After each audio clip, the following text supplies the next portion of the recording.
नमस्कार दोस्तों, the history academy के इस लर्निंग प्लेटफॉर्म में आपका फिर एक बार स्वागत है। मेरा नाम संजय शर्मा है और मैं दिल्ली विश्वविद्यालय में इतिहास पढ़ाता हूँ। हड़प्पा सभ्यता के इतिहास की अपनी सीरीज में आज के सेशन में हम बात करेंगे पूर्व तथा आरंभिक हड़प्पा संस्कृतियों के विषय में। सबसे पहले हम शुरुआत करेंगे खाद्य उत्पादन या फूड प्रोडक्शन के बारे में एक बहुत संक्षिप्त टिप्पणी के साथ। ऐसी मान्यता है कि दक्षिण एशिया में जो खाद्य उत्पादन की शुरुआत हुई उसके सबसे पहले साक्ष्य अफगानिस्तान और पश्चिमी पाकिस्तान से मिलते हैं। ये पूरा क्षेत्र इंडो ईरानियन बॉर्डरलैंड्स कहलाता है और सामान्य रूप से ये पहाड़ी इलाके हैं जहां पर हाल के शोधों में कुछ ऐसे संकेत मिले हैं कि संभवतः दक्षिण एशिया में स्वतः ही खाद्य उत्पादन की प्रक्रिया का आरंभ हुआ था। गॉर्डन चाइल्ड की नवपाषाण क्रांति की थ्योरी, जो बहुत प्रचलित रही और आज भी बहुत प्रचलित है, उसके केंद्र में यह अवधारणा रही है कि खाद्य उत्पादन या फूड प्रोडक्शन का फैलाव और विस्तार किसी एक सेंट्रल एरिया या केंद्रीय क्षेत्र से शुरू होकर सुदूर क्षेत्रों तक पहुंचा। इस मान्यता को सांस्कृतिक फैलाव यानी कल्चरल डिसेमिनेशन की संज्ञा दी गई। इसी अवधारणा के चलते हाल तक ये माना जाता रहा कि भारतीय उपमहाद्वीप या साउथ एशिया का जो क्षेत्र है, इंडियन सबकॉन्टिनेंट का जो क्षेत्र है, उसमें खाद्य उत्पादन पश्चिमी एशिया यानी वेस्ट एशिया, जिसको नियर ईस्ट या मिडिल ईस्ट भी कहा जाता है, वहां से प्रसारित होकर आया था। पिछले कुछ समय में इस मान्यता में परिवर्तन आया है और एक दूसरी मान्यता ने अपनी जड़ें और गहरी की हैं।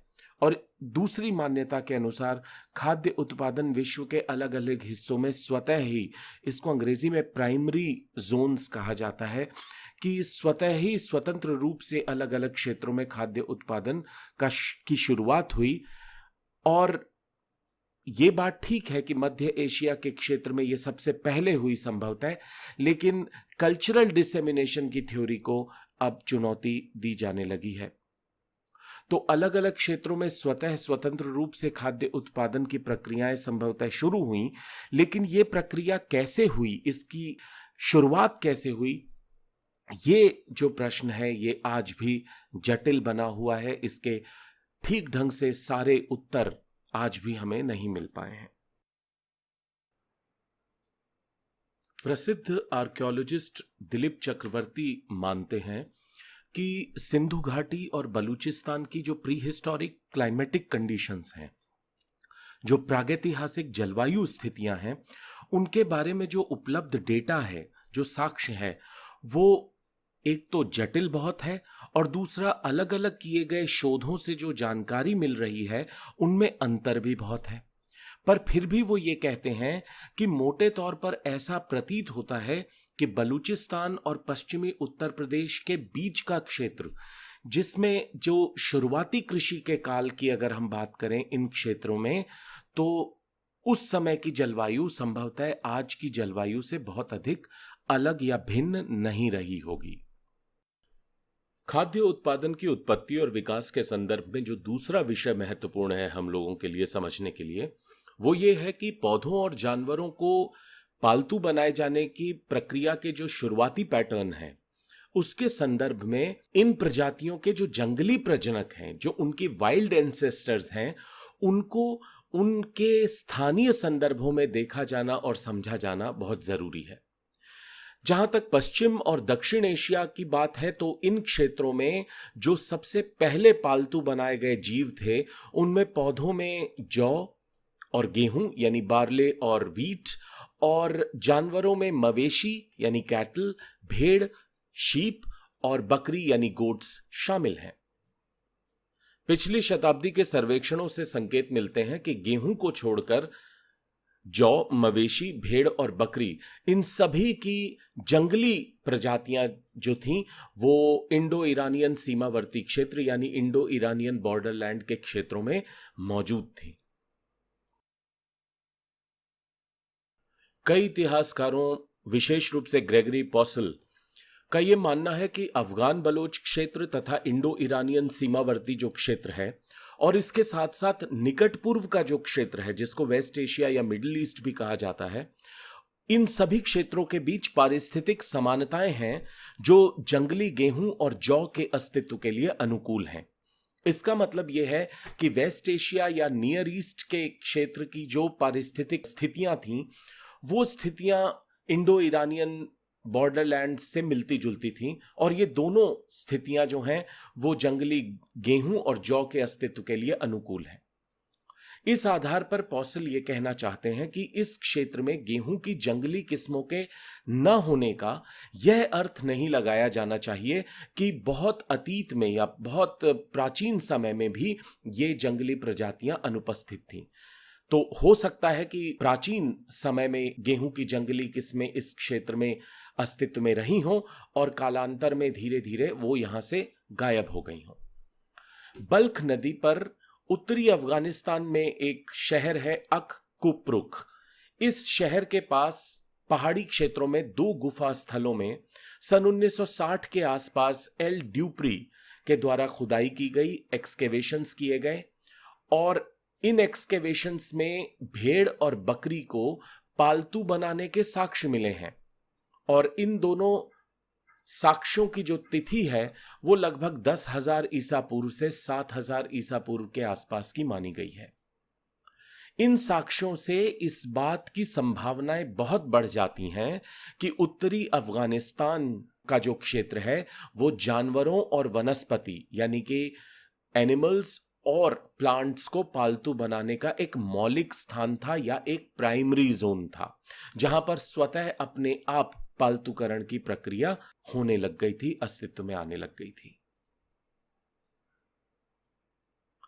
इसी संदर्भ में ब्रिजिट और रेमंड ऑल्चिन ये कहते हैं कि 6ठी सहस्राब्दी ईसा पूर्व यानी 6th मिलेनियम BCE के आरंभ और इससे भी बहुत पहले से गेहूं और जौ की खेती शुरू हो चुकी थी, और भेड़ तथा बकरी और बाद में मवेशियों को पाला जाने लगा था।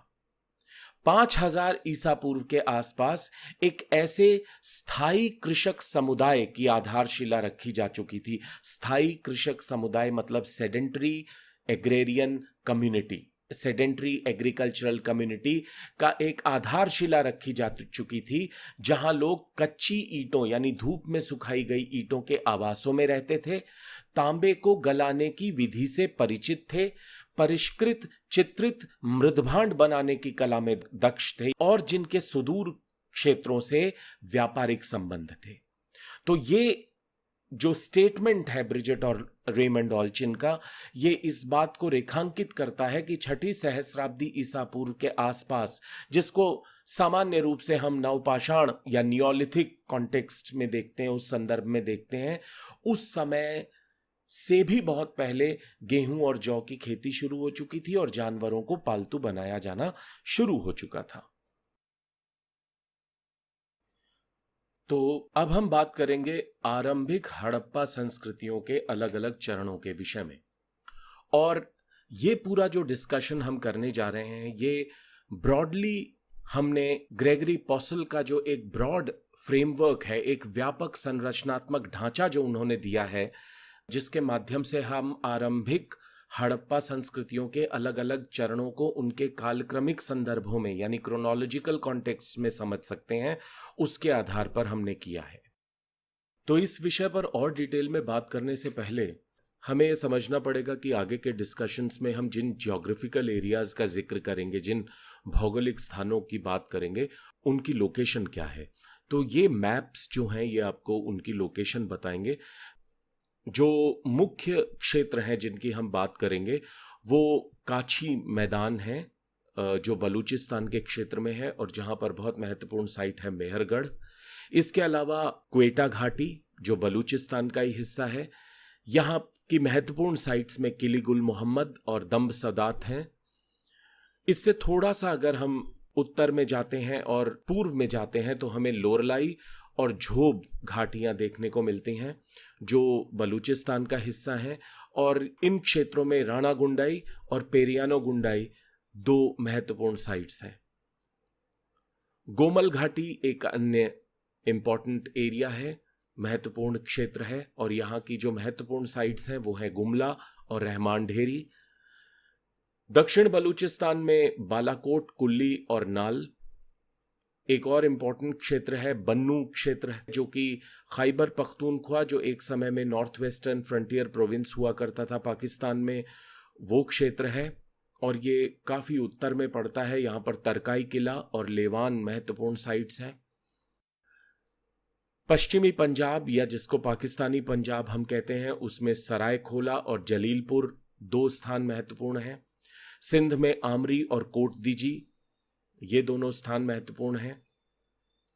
इसके अलावा पाकिस्तान में विशेष रूप से जो घग्गर हकड़ा नदी या जिसे हम प्राचीन सरस्वती नदी कहते हैं, उसके जो क्षेत्र हैं पाकिस्तान में विशेष रूप से, क्योंकि भारतीय क्षेत्रों के ज्योग्राफिकल लोकेशन को हम बेहतर ढंग से समझ पाते हैं, तो एक स्थान जो महत्वपूर्ण है वो है चोलिस्तान का एरिया, जो बहावलपुर के क्षेत्र के आसपास है। इसके अलावा भारत में जैसे कालीबंगन, बनावली, मीताथल, राखीगढ़ी महत्वपूर्ण साइट्स हैं हरियाणा में और उत्तरी राजस्थान में, जो कि घग्गर हकड़ा नदी घाटियों से जुड़ी हुई हैं। तो दक्षिण एशिया में खाद्य उत्पादन के उद्भव तथा आरंभिक विकास का जो सबसे पहला चरण माना गया है उसे कहा गया है मेहरगढ़ 1, यानी कि मेहरगढ़ की सबसे निचली परत, सबसे निचला पुरातात्विक चरण, जिससे जो साक्ष्य मिले हैं उनको दक्षिण एशिया में खाद्य उत्पादन के उद्भव और आरंभिक विकास का सबसे शुरुआती चरण माना गया है। ये अवधारणा हाल के समय तक प्रचलित थी और आज भी बहुत प्रचलित है, लेकिन हमें यह समझना पड़ेगा कि हाल में ही इस पूरे डिस्कोर्स, इस पूरे डिस्कशन में एक नया एंगल ऐड हुआ है, जो कि भारत में एक जगह है हरियाणा में भिरडाना, वहाँ से जो रेडियो कार्बन डेट्स मिली हैं और वहाँ के जो उत्खनन से जो साक्ष्य मिले हैं, उन्होंने इस पूरे डिस्कोर्स को, इस पूरे विचार को, इस पूरे डिस्कशन को एक नया आयाम दिया है। हालांकि हमें ये समझना पड़ेगा कि यह अभी बहुत शुरुआती चरण है, लेकिन फिर भी भिरडाना और राखीगढ़ी से जो साक्ष्य मिल रहे हैं वो काफ़ी इंटरेस्टिंग है, काफ़ी रोचक हैं और हो सकता है कि आने वाले समय में कुछ नए उत्खननों, कुछ नए साक्ष्यों के आधार पर इस पूरे विमर्श में कुछ नए आयाम जुड़ जाएं। तो दक्षिण एशिया में खाद्य उत्पादन के उद्भव तथा शुरुआती विकास के संदर्भ में हमारी जो भी जानकारी है उसका मूल आधार है मेहरगढ़ के सबसे शुरुआती चरण या सबसे निचले चरण। और इस संदर्भ में हमें यह समझना होगा कि किसी एक स्थान के पुरातात्विक निष्कर्षों, चाहे वे कितने ही महत्वपूर्ण क्यों ना हो, अगर उनके आधार पर हम एक बहुत व्यापक भौगोलिक संदर्भ में किसी अंतर क्षेत्रीय सांस्कृतिक प्रक्रियाओं के उद्भव के आधार को समझने की कोशिश करते हैं, तो उसमें भी बहुत सी समस्याएं हो सकती हैं, उसमें भी बहुत सी सीमाएं हो सकती हैं। कहने का मतलब यह है कि किसी एक स्थान के किसी एक चरण के आधार पर अगर हम पूरे अंचल या हम कहें कि दक्षिण एशिया में कृषि के उद्भव के बारे में जनरलाइजेशन या सामान्यीकरण अगर कर रहे हैं तो उसकी अपनी सीमाएं हैं। पर यह एक बहुत व्यापक स्तर पे मान्य तथ्य भी है कि मेहरगढ़ के शुरुआती चरण इन सभी संदर्भों में, खाद्य उत्पादन के संदर्भ में या संभवतः पालतूकरण की प्रक्रियाओं के संदर्भ में महत्वपूर्ण है। मेहरगढ़ पश्चिमी पाकिस्तान के काछी मैदान में स्थित है। काछी के मैदानों को ईरानी पठार के क्षेत्र में सिंधु के मैदानों के विस्तार के रूप में देखा जा सकता है, यानी कि काछी के मैदान जो हैं वो मूलतः चारों ओर से पहाड़ी क्षेत्रों से घिरे हुए हैं और इस रूप में इनको एक एक्सटेंशन के रूप में देखा जाता है, जो कि सिंधु के मैदानों का जो एक्सटेंशन है उसके रूप में इनको देखा जाता है। मेहरगढ़ बोलान नदी के किनारे स्थित है, जो सिंधु के मैदानों और बलूचिस्तान के बीच का प्रमुख संचार स्रोत थी। इस प्रकार मेहरगढ़ की स्थिति बहुत महत्वपूर्ण थी और संभवतः ये जो स्थान है वो विभिन्न व्यावसायिक यानी कि कमर्शियल और जातीय यानी कि एथनिक समूहों के मेल्टिंग पॉट के रूप में उभरा। इसका मतलब यह अलग अलग व्यवसाय के लोग और अलग अलग जातीय समूहों के लोग निश्चित रूप से मेहरगढ़ जैसे स्थानों पर आके मिलते जुलते रहे होंगे, क्योंकि ये वो स्थान है, अगर हम शिरीन रत्नागर की बात को माने तो ये एक वो स्थान है जहां पर कि ऊंचे क्षेत्रों से आने वाले पशुपालकों और मैदानी क्षेत्रों में रहने वाले कृषकों के बीच में एक संवाद की स्थिति ऐसे स्थानों पर उभर के आ रही थी। पुरातात्विक रूप से अगर देखा जाए तो मेहरगढ़ कोई बहुत ऊंचे टीले वाली साइट नहीं है। इसका मतलब यह है कि ऐसी जगह नहीं है जहां पर एक बसावट के उजड़ने के बाद उसी के ऊपर दूसरी बसावट आ रही थी, बल्कि ये इसका स्वरूप क्षैतिज है, यानी कि लीनियर है।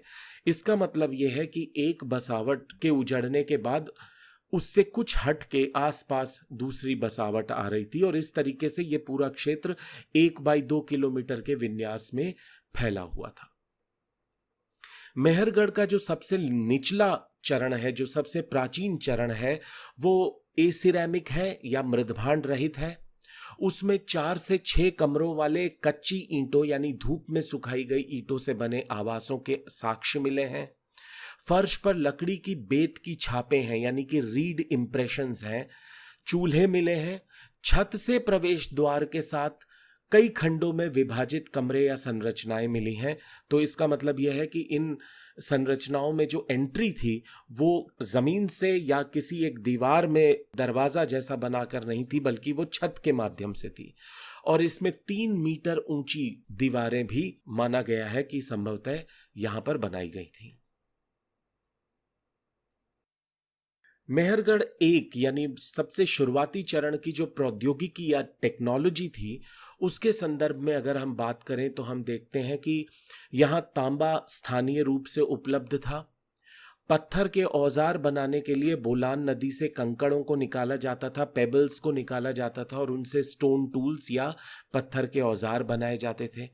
खाद्य प्रसंस्करण यानी फूड प्रोसेसिंग के लिए उपयोग किए जाने वाले जो ग्राउंड स्टोन से, जो जमीन के पत्थर थे, उनका बहुत आधिक्य है, बहुत बड़ी मात्रा में मिले हैं। फूड प्रोसेसिंग के जो स्टोन टूल्स मिले हैं, जैसे कि चक्की या पीसने वाले पत्थर, वो ये इंडिकेट कर रहे हैं कि यहाँ पर ऑलरेडी कृषि जो है वो की जा रही थी और खाद्य उत्पादन हो रहा था।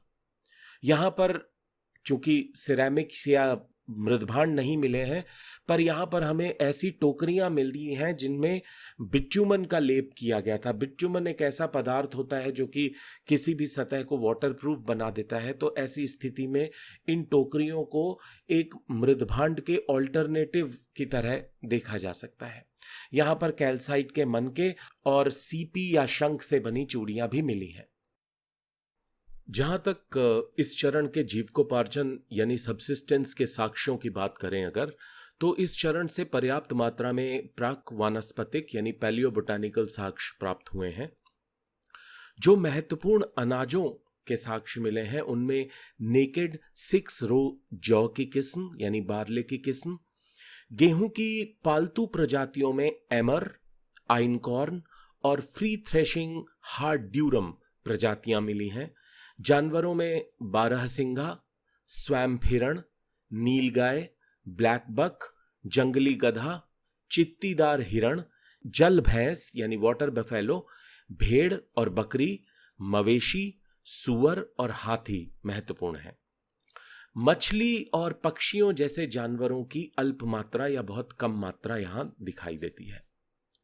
मेहरगढ़ एक में स्थानीय जंगली किस्मों में से भेड़ को पालतू बनाने की संभावना अधिक प्रतीत होती है। बकरियों को शुरू से ही रखा जाता था। इसका मतलब बकरियों के जो साक्ष्य हमें मिल रहे हैं वो ऑलरेडी पालतू बनाई जा चुकी थी मेहरगढ़ के शुरुआती चरण से ही। मवेशियों में जेबू किस्म के जो मवेशी हैं, जो कैटल हैं, उनको स्थानीय रूप से पालतू बनाया गया, ये साक्ष्य हमें मिलते हैं। तो अगर हम मेहरगढ़ एक यानी कि मेहरगढ़ के सबसे शुरुआती पुरातात्विक चरणों से मिले साक्ष्यों की महत्वपूर्ण विशेषताओं की अगर बात करें तो उसमें हम ये देखते हैं कि इस चरण में जानवरों को पालतू बनाने और धान की खेती के साथ साथ होने के साक्ष्य हैं। मतलब पालतूकरण की प्रक्रिया और खाद्य उत्पादन की प्रक्रिया के शुरुआती चरण हमें साथ साथ होते दिखाई दे रहे हैं। इसके साथ ही संरचनात्मक यानी स्ट्रक्चरल और निर्माण गतिविधियां यानी कंस्ट्रक्शनल प्रोसेसेस हैं वो हमें यहाँ दिखाई देती हैं, और एक इंडिकेशन मिलता है, एक संकेत मिलता है कि संभवतः यहाँ किसी न किसी रूप में सामाजिक भेदभाव या विभेद के भी साक्ष्य उभर के आ रहे हैं। इस चरण की जो कब्रें मिली हैं उनसे हमें लापिस लाजुली, फिरोजा यानी टर्क्वाइज और समुद्री शंख यानी मैरीन शेल्स मिले हैं, जो लंबी दूरी के विनिमय की ओर क्लियर इशारा करते हैं। ग्रेगरी पॉसल जो हैं वो अफगानिस्तान और इंडो ईरानियन बॉर्डरलैंड्स के क्षेत्र में पालतूकरण यानी डोमेस्टिकेशन की प्रक्रिया के स्थानीय विकास का यानी लोकल डेवलपमेंट का तर्क देते हैं, और इस अर्थ में वो गॉर्डन चाइल्ड की पश्चिम से प्रसार की जो थ्योरी है, एक्सपेंशन फ्रॉम द वेस्ट की जो थ्योरी है, उसको अस्वीकार करते हैं। तो मेहरगढ़ एक ऐसा चरण है जहां बहुत इंटरेस्टिंग बात यह है कि जहां पर शुरुआती दौर से ही वनस्पतियों यानी पेड़ पौधों और जानवरों को पूरी तरह से पालतू बनाया जा चुका एक समूह हमें दिखाई देता है। इसका मतलब यह है कि मेहरगढ़ में अपने आप हमें उस प्रक्रिया का कोई अंदाजा नहीं लग पाता जिसके माध्यम से डोमेस्टिकेशन हो रहा था। जो हमें वहां पर प्रजातियां मिल रही हैं वो पहले से ही डोमेस्टिकेटेड या पालतू बनाई जा चुकी थीं। तो इस बात में कोई संदेह नहीं है कि मेहरगढ़ एक हमें इस बात के इंडिकेशंस देता है कि फूड प्रोडक्शन और डोमेस्टिकेशन के शुरुआती चरण का स्वरूप क्या था, पर यह चरण हमें यह नहीं बताता है कि डोमेस्टिकेशन या फूड प्रोडक्शन में जो प्रोसेस था जिसके माध्यम से जंगली प्रजातियों को डोमेस्टिकेट किया जा रहा था, उनको पालतू बनाया जा रहा था, वो प्रक्रिया हमें मेहरगढ़ में देखने को नहीं मिलती है। और इसीलिए ये चरण जो है वो पालतूकरण यानी डोमेस्टिकेशन की प्रक्रिया के शुरुआती प्रयोगों का हमें कोई सबूत नहीं देता। तो ग्रेगरी पॉसल जैसे इतिहासकार ये मानते हैं कि अगर हमें ऐसे साक्ष्यों को ढूंढना है जहां वो प्रक्रियाएं हमें दिखाई दें जिनके माध्यम से जंगली प्रजातियों को डोमेस्टिकेट या पालतू बनाया जा रहा था, तो हमें बलूचिस्तान और अफगानिस्तान के क्षेत्रों में जो इंडो ईरानियन बॉर्डर लैंड्स हैं उनके ऊंचे इलाकों में अक कुप्रुक जैसे स्थानों को खोजने की आवश्यकता है। तो अब हम बात करेंगे पूर्व तथा आरंभिक हड़प्पा संस्कृतियों के चरणों की। और इस संदर्भ में जैसा मैंने पहले कहा था कि ग्रेगरी पॉसल ने अपने कई लेखों में और शोध पत्रों में पिछले 60-70 वर्षों में जो उत्खनन हुए हैं, जो शोध हुए हैं, विशेष रूप से भारतीय उपमहाद्वीप के उत्तर पश्चिमी क्षेत्रों से लेकर इंडो गैंजेटिक डिवाइड या पश्चिमी उत्तर प्रदेश तक के जो साइट्स मिली हैं हड़प्पा सभ्यता से संबंधित, उन सभी का आकलन करते हुए एक व्यापक परिदृश्य, एक ब्रॉड पिक्चर हमारे सामने रखी है। और उसी ब्रॉड पिक्चर के तहत उन्होंने पूरी हड़प्पा सभ्यता को 7 चरणों में बांटा है, जिसका शुरुआती चरण जैसे हम देखते हैं ग्रामीण कृषि समुदायों से शुरू होता है और लेटर हड़प्पन फेज तक जाता है। हमारे लिए चूंकि हम पूर्व तथा आरंभिक हड़प्पा की बात कर रहे हैं, इसलिए हमने यहाँ उनके शुरुआती 5 चरणों को ध्यान में लिया है, उन पर हम अपना ध्यान केंद्रित कर रहे हैं। तो जो पहला चरण है उसको ग्रामीण कृषि समुदायों तथा पशुपालक डेरों की शुरुआत के तौर पे देखा गया है, और इसके लिए लगभग 7000 ईसा पूर्व से 4300 ईसा पूर्व का कालखंड निर्धारित किया गया है। जो दूसरा चरण है उसमें विकसित कृषक समुदाय यानी डेवलप्ड फार्मिंग कम्युनिटीज और पेस्टोरल सोसाइटीज यानी पशुपालक समाजों के बारे में बात की जाती है, और इस कालखंड को लगभग 4300 से 3200 ईसा पूर्व का माना गया है। तीसरा चरण आरंभिक हड़प्पा का है, जिसमें ग्रेगरी पॉसल 4 समकालीन सांस्कृतिक चरणों की बात करते हैं, 4 कॉन्टेम्पोरेनियस फेजेस की बात करते हैं, और इसके लिए उन्होंने लगभग 3200 ईसा पूर्व से 2600 ईसा पूर्व तक का काल निर्धारित किया है। चौथा चरण आरंभिक हड़प्पा से विकसित हड़प्पा में संक्रमण का काल माना गया है, यानी कि अर्ली हड़प्पन फेज से मैच्योर हड़प्पन फेज में ट्रांजिशन का दौर माना गया है, और इसके लिए लगभग 100 वर्षों की अवधि निर्धारित की गई है, 2600 ईसा पूर्व से 2500 ईसा पूर्व तक के लिए। और पांचवा चरण विकसित हड़प्पा का था, जिसके लिए सामान्य रूप से माना जाता है, आम सहमति ये है कि ये कालखंड लगभग 2500 ईसा पूर्व से 1900 ईसा पूर्व तक का था। तो इस तरीके से ये 5 चरण हम देखते हैं जो शुरुआती दौर से लेकर विकसित हड़प्पा तक के अलग अलग चरणों को हमारे समक्ष रखते हैं। तो जो पहला चरण है, ग्रामीण कृषि समुदायों तथा पशुपालक डेरों की शुरुआत का जो चरण है, इसको 2 कालक्रमिक यानी क्रोनोलॉजिकल फेजेस यानी चरणों में डिवाइड किया गया है। इसमें से जो पहला चरण है, जो प्राचीन चरण है, उसे किलीगुल मोहम्मद चरण यानी किलीगुल मोहम्मद फेज की संज्ञा दी गई है और इसके लिए लगभग 7000 से 5000 ईसा पूर्व का काल निर्धारित किया गया है। मेहरगढ़ 1 में जो हमें चरण मिला है, जिसकी हमने बात की थी, वो इस कालक्रम या इस कालखंड से संबद्ध चरण माना गया है। इस चरण का नामकरण क्वेटा घाटी यानी क्वेटा वैली में स्थित एक बहुत महत्वपूर्ण पुरातात्विक स्थान है, जिसका नाम है किलीगुल मोहम्मद। यहां पर यह चरण पहली बार प्रकाश में आया था जब फेयर सर्विस ने 50 के दशक में यहां पर उत्खनन किए थे, लेकिन व्यापक स्तर पे अपने सबसे मुखरित रूप में ये चरण हमें बाद में 1974 के बाद से जो मेहरगढ़ में उत्खनन हुए थे वहां से पता लगा था। लेकिन पुरातात्विक जो ट्रेडिशन है उसके हिसाब से इस चरण को उस स्थान के नाम पर माना गया है जहां ये सबसे पहले देखा गया था, यानी किलीगुल मोहम्मद। इसका जो दूसरा कालक्रमिक खंड है, जो दूसरा क्रोनोलॉजिकल फेज है, उसे बुर्ज बास्केट मार्ग्ड चरण कहा गया है और इसका कालखंड 5000 से 4300 ईसा पूर्व का निर्धारित किया गया है। ये जो कालखंड है या ये जो चरण है, इसे मेहरगढ़ 2 यानी मेहरगढ़ 1 से ऊपरी जो चरण है, मेहरगढ़ 1 के बाद का जो पुरातात्विक काल है, उससे संबद्ध माना गया है।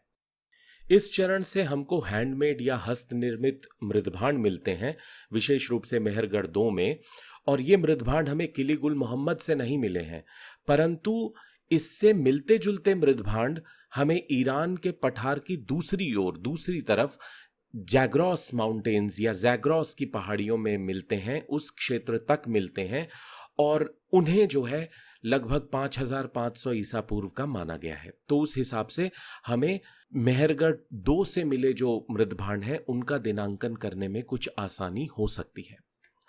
इस चरण से समतल और कठोर संरचनाएं मिली हैं, जिनमें से कुछ में ईंटों का भी प्रयोग किया गया था और इन संरचनाओं का प्रयोग आर्कियोलॉजिस्ट के हिसाब से हो सकता है कि चमड़े के काम या बुनाई या फिर टोकरियां बनाने के लिए किया जाता हो।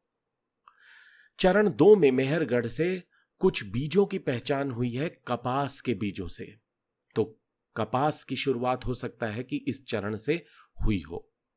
इसी चरण से प्राप्त जले हुए गेहूं और जौ के बीजों के संदर्भ यानी उनके कॉन्टेक्स्ट के आधार पर किसी न किसी रूप में सिंचाई के आरंभ की संभावनाएं भी जताई गई हैं और ये सिंचाई हो सकता है कि स्थानीय स्तर पे बहुत छोटे पैमाने पर शुरू की गई हो।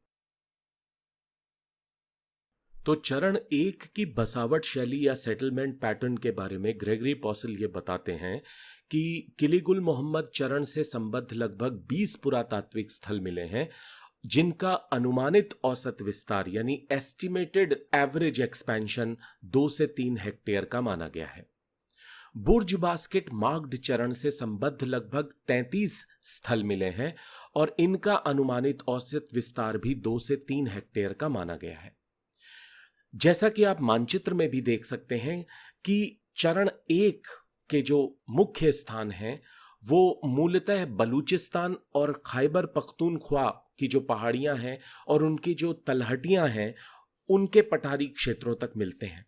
तो इसमें हम देख सकते हैं कि काछी के प्लेन्स, गोमल वैली, झोब और लोरलाई वैलीज ये मूल रूप से स्थान हैं जहां पर हमें चरण 1 से संबद्ध यानी किलीगुल मोहम्मद चरण और बुर्ज बास्केट मार्ग चरण से संबद्ध साइट्स या स्थान मिलते हैं। अब हम बात करते हैं चरण 2 की यानी विकसित कृषक समुदाय तथा पशुपालक समाजों की, और इस चरण के लिए जो कालखंड निर्धारित किया गया है वो है 4300 ईसा पूर्व से लगभग 3200 ईसा पूर्व का। पिछले चरण के संदर्भ में यानी फर्स्ट फेज चरण 1 के संदर्भ में अगर हम इस चरण को परिभाषित करने की कोशिश करें एक व्यापक स्तर पे, तो उसके लिए 3 शब्दों का प्रयोग किया जा सकता है: विकास यानी डेवलपमेंट, निरंतरता मतलब कॉन्टिन्यूटी, और भौगोलिक विस्तार मतलब ज्योग्राफिकल एक्सपेंशन।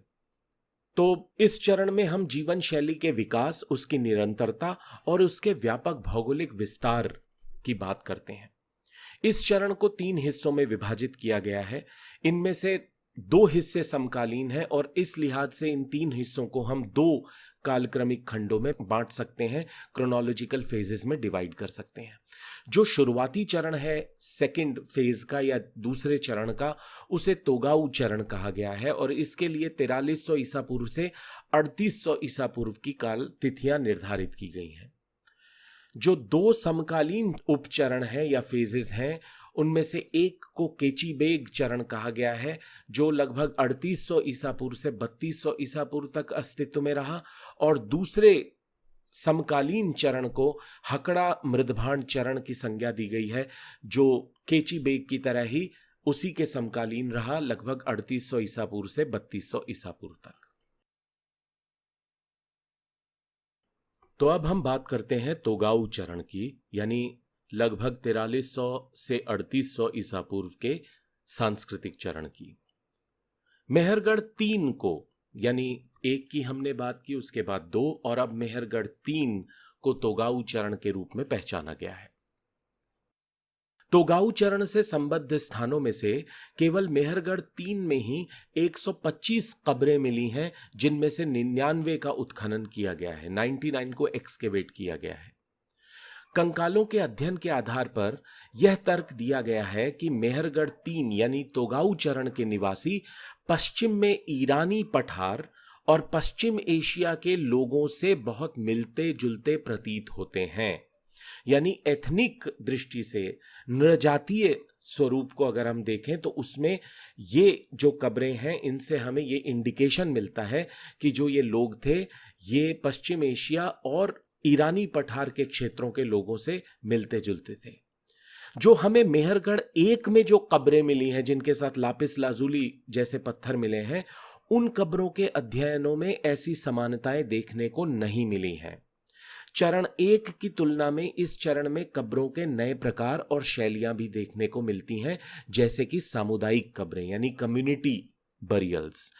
तो इस स्टेटमेंट का इंडिकेशन ये है कि संभवतः धीरे धीरे तीसरा चरण आते आते पश्चिम एशिया के लोगों का इन्फ्लक्स, उनका आगमन मेहरगढ़ जैसी जगहों पर हो रहा था। वो आ रहे थे, वो वहां पर सेटल हो रहे थे, वो वहां पर बस रहे थे, और इसीलिए हमें उनकी कब्रों में एक नृजातीय समानता देखने को मिलती है मध्य एशिया या पश्चिम एशिया के लोगों से। इस स्तर में बड़े स्तर पर मृतभांडों का उत्पादन और उनके आकार के मानकीकरण यानी उनके शेप्स के स्टैंडर्डाइजेशन के प्रयास दिखाई देते हैं। तो अब हमें यह देखने को मिल रहा है कि बड़े स्तर पे एक तो मास प्रोडक्शन हो रहा है मृतभांडों का, और एक स्टैंडर्डाइजेशन क्रिएट किया जा रहा है, एक मानक उनका स्थापित किया जा रहा है कि मृतभांडों का आकार कैसा हो। शिल्प तथा तकनीक में भी बढ़ोतरी और नए नए प्रयोग देखने को मिलते हैं, और वहीं पे स्थापत्य यानी कि आर्किटेक्चर, मृदभांडों यानी सिरेमिक्स और जीविकोपार्जन रणनीतियों यानी कि सबसिस्टेंस स्ट्रैटेजी में हमें निरंतरता दिखाई देती है। यानी पहले की जो चरणों से हमें एक जो स्वरूप देखने को मिलता है, उसमें हमें इस चरण में भी निरंतरता दिखाई देती है, अगर स्थापत्य, मृदभांडों और जीवन यापन की शैलियों की बात की जाए तो अगर तोगाऊ चरण की बात करें तो लगभग 4000 ईसा पूर्व तक मेहरगढ़ 3 ने या मेहरगढ़ लेवल 3 ने इस क्षेत्र की सभी बस्तियों को पीछे छोड़ दिया था और वो लगभग 50 हेक्टेयर के क्षेत्र में फैल गया था। इस संदर्भ में शिरीन रत्नागर एक बहुत रोचक ओपिनियन देती हैं अपना, और वो ये कहती हैं कि मेहरगढ़ का उत्थान ना तो शिल्प उत्पादन की वजह से हुआ, क्योंकि इस काल तक भी शिल्प क्रियाओं यानी कि जो आर्टिसनल एक्टिविटीज थी उनमें विशेषज्ञता यानी स्पेशलाइजेशन का अभाव था। ऐसी स्थितियां नहीं थी जबकि कोई भी केंद्र, कोई भी साइट, कोई भी बस्ती अपनी शिल्प विशेषज्ञता के कारण बड़ी बन जाती। ना ही मेहरगढ़ कोई बड़ा जौ या गेहूं का उत्पादक केंद्र था, तो ऐसा भी नहीं था कि कोई बहुत कृषि के रूप में इसका कोई बहुत बड़ा स्वरूप हो।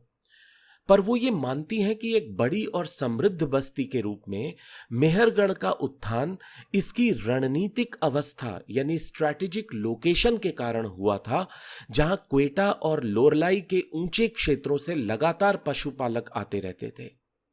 पशुपालकों और कृषकों के इस मेलजोल से नई सामाजिक तथा सत्तात्मक संरचनाओं यानी सोशल और पावर स्ट्रक्चर्स जैसे कबीलाई सरदारी यानी ट्राइबल चीफशिप्स का निर्माण होना शुरू हो गया। तो वो बेसिकली ये कहती हैं कि मेहरगढ़ की जो लोकेशन थी वो बहुत स्ट्रैटेजिक थी, वहां पर अलग अलग क्षेत्रों से लोग आकर मिलते जुलते रहते थे और उनके मेलजोल से एक नई तरीके की सामाजिक संरचना और एक सत्तात्मक संरचना स्वरूप में आ रही थी। और इन्हीं परिवर्तनों से उनका यह मानना है कि धीरे धीरे किसी न किसी रूप में एक पॉलिटिकल स्ट्रक्चर उभर के आया। तो ये एक बहुत इंटरेस्टिंग ऑब्जर्वेशन प्रोफेसर शिरीन रत्नागर देती हैं, विशेष रूप से तोगाऊ चरण के संदर्भ में, जबकि मेहरगढ़ एक बहुत बड़ी बस्ती के रूप में उभर के आता है। अब हम बात करेंगे केची बेग तथा हकड़ा मृदभांड चरणों की, जिनका कालखंड 3800 से 3200 ईसा पूर्व के बीच का बताया गया है।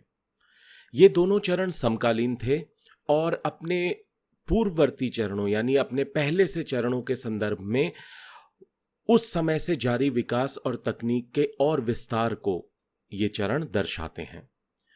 बाद के समय में जो इस पूरे क्षेत्र में भारतीय उपमहाद्वीप के उत्तर पश्चिमी क्षेत्र में जो अंचलीकरण या रीजनलाइजेशन की जो प्रोसेस शुरू होती है, जो प्रक्रिया शुरू होती है, उसका आरंभ भी माना जाता है कि केची बेग और हकड़ा मृदभांड चरणों जैसे संदर्भों में ही देखा जाना चाहिए। इन चरणों में बड़े स्तर पर ऐसा माना जाता है कि कृषक और पशुपालक बलूचिस्तान के क्षेत्र से सिंधु नदी और उसके दूसरी ओर भारत और पाकिस्तान के पंजाब के क्षेत्रों तक आकर बसने लगे। तो इस तरह से ये सामान्य रूप से माना जाने लगा कि भारतीय उपमहाद्वीप के उत्तर पश्चिमी क्षेत्र में जो कृषि और पालतूकरण की प्रक्रिया थी, उसकी शुरुआत इंडो ईरानियन बॉर्डरलैंड्स के क्षेत्रों में हुई और वहां से ये पूर्व की ओर बढ़ती चली आई और पाकिस्तान के पंजाब, भारत के पंजाब और हरियाणा के क्षेत्रों तक फैली।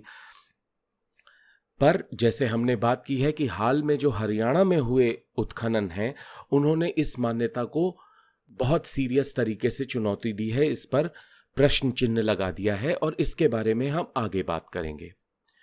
केची बेग चरण का समीकरण मेहरगढ़ की चौथे और पांचवें चरणों से किया जाता है और इन चरणों के बारे में हमारे पास जानकारी भी बहुत सीमित है।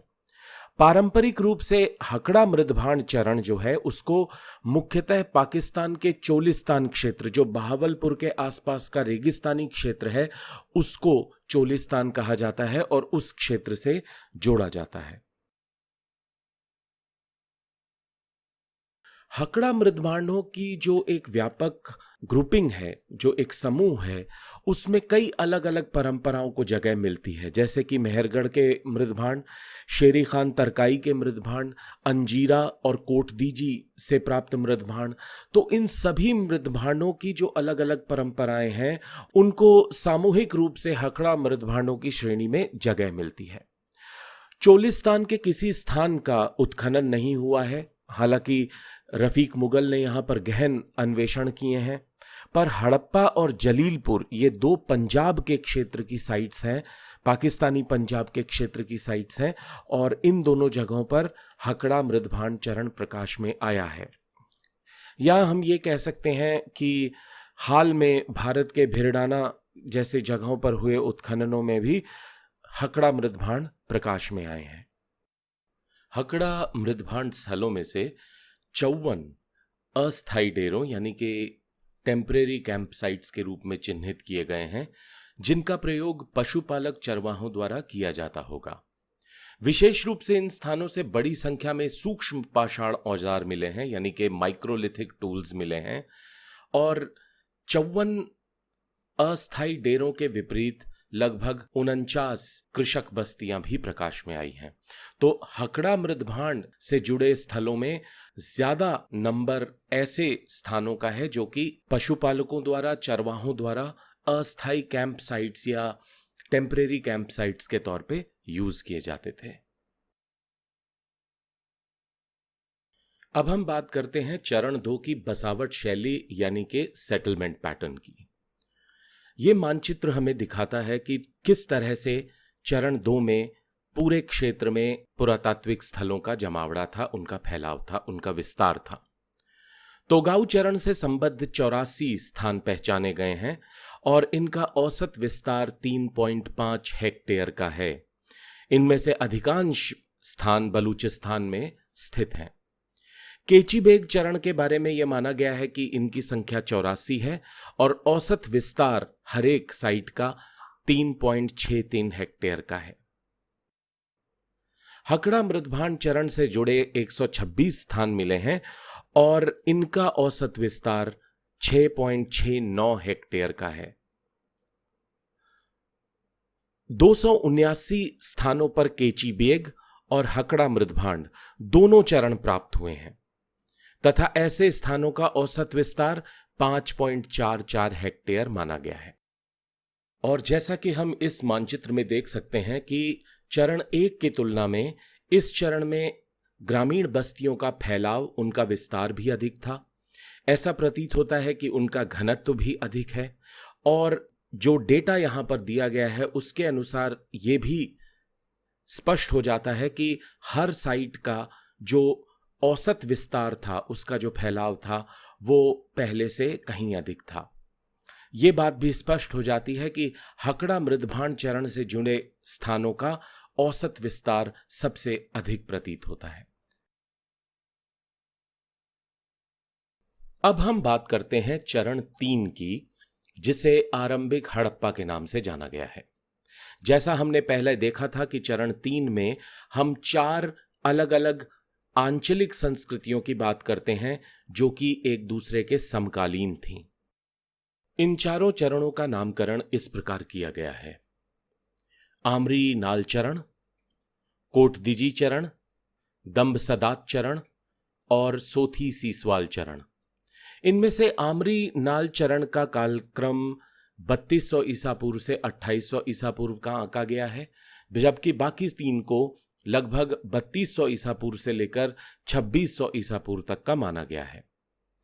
इन चारों समकालीन चरणों में पूर्ववर्ती ऐतिहासिक प्रक्रियाओं की निरंतरता दिखाई देती है, यानी कि इनसे पुराने चरणों की ऐतिहासिक प्रक्रियाओं, हिस्टोरिकल प्रोसेसेस में एक निरंतरता, एक कंटिन्यूटी दिखाई देती है। न्यूनतम तकनीकी परिवर्तन दिखाई देता है, यानी टेक्नोलॉजिकल चेंज जो है वो बहुत मिनिमम है, मिनिमल है, और पुरानी जीविकोपार्जन नीतियों में बदलाव की बजाय विस्तार दिखाई देता है, यानी सब्सिस्टेंस स्ट्रैटेजीज में कोई बड़ा व्यापक परिवर्तन या चेंज देखने को नहीं मिलता है, बल्कि ये नीतियां अब एक ज्यादा बड़े भौगोलिक क्षेत्र में फैलती दिखाई देती हैं।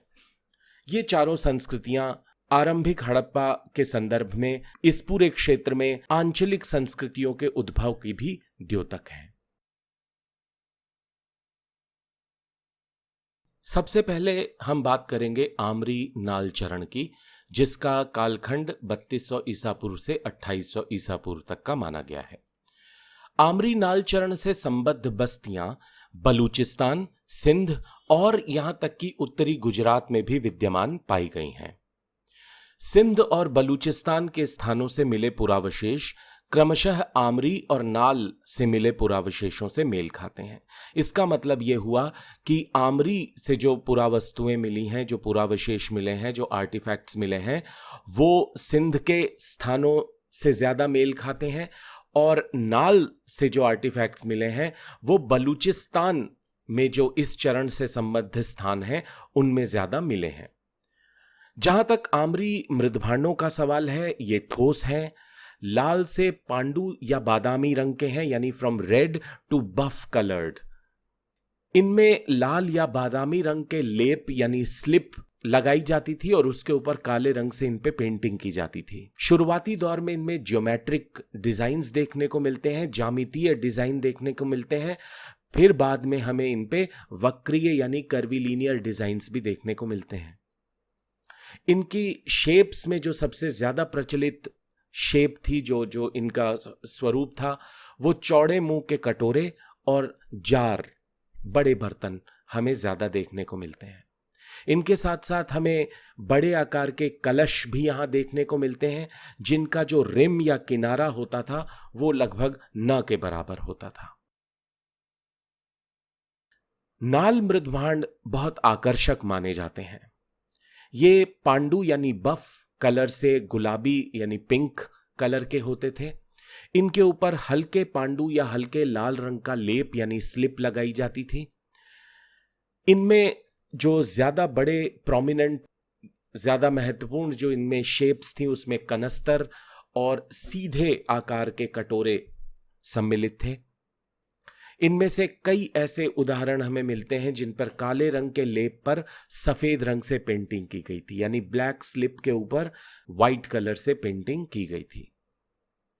ग्रेगरी पॉसल ये मानते हैं कि आमरी और नाल के जो मृदभांड हैं उनके साक्ष्य हमें उत्तरी गुजरात के कई स्थलों जैसे ढोलावीरा, यहां पर चरण 1 यानी सबसे शुरुआती चरण में, सुरकोतड़ा में चरण 2 जो कि एक संक्रमण का काल माना जाता है, मोटी पीपली, संथाली की साइट्स तथा नगवाड़ा से मिले हैं।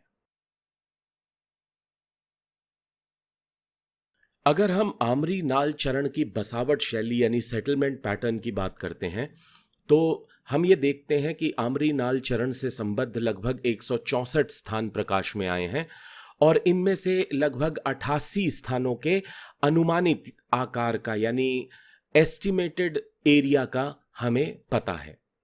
इस चरण से जुड़े स्थानों का औसत विस्तार लगभग 3.67 हेक्टेयर का माना गया है।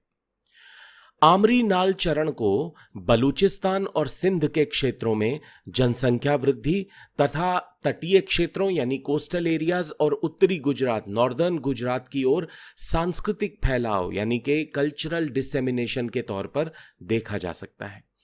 अगर आप ये मैप देखें तो आपको स्पष्ट हो जाएगा कि आमरी नाल चरण मूलतः बलूचिस्तान और सिंधु नदी के पश्चिम की ओर जो मैदानी क्षेत्र हैं उन तक फैला हुआ था।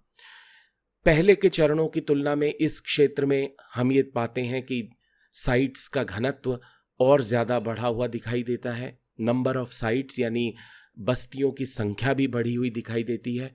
और जैसा कि हमने अभी देखा कि ये चरण जो है इस बात को इंडिकेट करता है, इस तरफ संकेत करता है कि नए क्षेत्रों तक अब आरंभिक हड़प्पा सांस्कृतिक परिवेशों का फैलाव शुरू हो गया था। अब बात करते हैं कोटदीजी चरण की, जिसका कालखंड लगभग 3200 ईसा पूर्व से लेकर 2600 ईसा पूर्व तक का माना गया है। कोटदीजी चरण व्यापक रूप से सिंधु नदी के क्षेत्रों में, लेकिन विशेष रूप से उत्तरी सिंध में फैला हुआ था। कोटदीजी में यह चरण विकसित हड़प्पा चरणों के ठीक नीचे 17 फुट मोटी परत के रूप में पहचाना गया था। यह व्हीलर के उत्खननों में हड़प्पा से भी मिला था, पर तब इसे हड़प्पा सभ्यता से अलग माना गया था। अब इस चरण को कोटदीजी चरण की संज्ञा दी गई है। रफीक मुगल इसे आरंभिक हड़प्पा चरण मानते हैं, जबकि पॉसल इसे आरंभिक हड़प्पा चरण का एक आंचलिक रूप मानते हैं, एक रीजनल एक्सटेंशन मानते हैं। मुगल कोटदीजी चरणों से मिली पुरावस्तुओं जैसे मृदभांड, टेराकोटा के केक्स या बट्टियां, खिलौने, गाड़ी के ढांचे और चक्के तथा समानांतर साइडों वाली पत्थर की ब्लेड, जिसको अंग्रेजी में पैरेलल साइडेड ब्लेड्स कहा जाता है, को विकसित हड़प्पा का पूर्वज मानते हैं। पर कोटदीजी में विकसित हड़प्पा में मिलने वाली कई विशिष्टताएं जैसे सेलखड़ी यानी स्टीटाइट की मोहरें, घनाकार बाट यानी क्यूबॉइड वेट्स तथा लेखन राइटिंग अस्तित्व में नहीं थी। कोटदीजी के आरंभिक चरणों से एक विशाल रक्षात्मक दीवार के साक्ष्य मिले हैं। तो यहां पर यह बात महत्वपूर्ण है कि कोटदीजी जो स्थान है वहां पर इस चरण से संबंधित एक 17 फुट मोटी परत मिली थी, पुरातात्विक चरण मिला था। वो इस पूरे सांस्कृतिक परिवेश की समृद्धि, उसके महत्व को रेखांकित करता है। दूसरी बात हमें यह समझनी पड़ेगी, जो रफीक मुगल कहते हैं कि कोटदीजी चरणों से कुछ ऐसी पुरावस्तुएं मिली थीं जो कालांतर में विकसित हड़प्पा में भी प्रयोग हो रही थी, या अपने किसी और मुखरित रूप में और इवॉल्व्ड फॉर्म में वो मेच्योर हड़प्पन फेज में देखने को मिलती हैं। लेकिन कई और ऐसी विशिष्टताएं थीं विकसित हड़प्पा की जो हमें कोटदीजी से नहीं मिलती हैं। कोटदीजी बहुत व्यापक स्तर पे फैला हुआ एक सांस्कृतिक परिवेश प्रतीत होता है। कोटदीजी चरण से संबद्ध महत्वपूर्ण जो स्थान है उनमें हड़प्पा, कोटदीजी जहां यह पहली बार पहचानी गई थी और इसका नामकरण किया गया था, चोलिस्तान का क्षेत्र जो बहावलपुर के आसपास का क्षेत्र है, मुल्तान में जलीलपुर नामक स्थान, तक्षशिला के पास सरायखोला नामक स्थान, घुमला और रहमान ढेरी जो कि गोमल घाटी में है, दक्षिणी सिंध में आमरी जिसकी बात हमने पहले भी की थी, और कालीबंगन जो भारत में राजस्थान में उत्तरी राजस्थान में स्थित है। कोटदीजी संस्कृति यानी आरंभिक हड़प्पा चरण के विषय में रफीक मुगल का यह मानना है कि अलग अलग अंचलों में भी इस चरण में कुछ छोटी मोटी विषमताओं या डिफरेंसेस के बावजूद एक उल्लेखनीय एकरूपता दिखाई देती है, एक रिमार्केबल यूनिफॉर्मिटी दिखाई देती है। जैसे कि आरंभिक हड़प्पा चरण में लंबी दूरी का व्यापार या विनिमय था।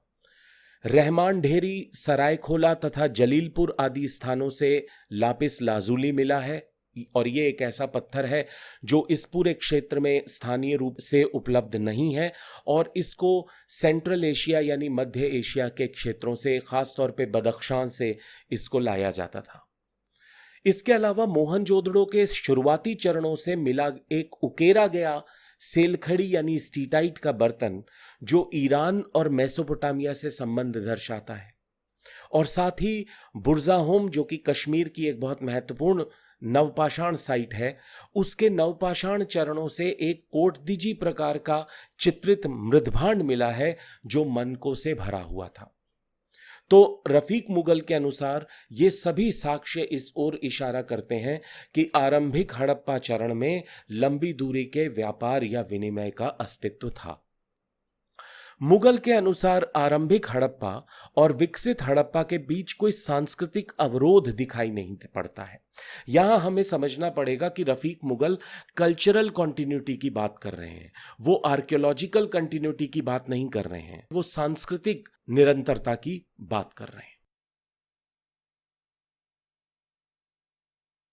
जहां तक कोटदीजी चरण की बसावट शैली या सेटलमेंट पैटर्न की बात है, तो कोटदीजी चरण से संबद्ध स्थानों की संख्या लगभग 111 है। इसमें से ज्ञात अनुमानित आकार वाले यानी कि नोन एस्टिमेटेड साइज वाले स्थानों की संख्या 83 है, 83 है। और यहां पर साइट्स का जो औसत विस्तार, जो एवरेज एक्सपेंशन है, वो लगभग 6.31 हेक्टेयर का माना गया है।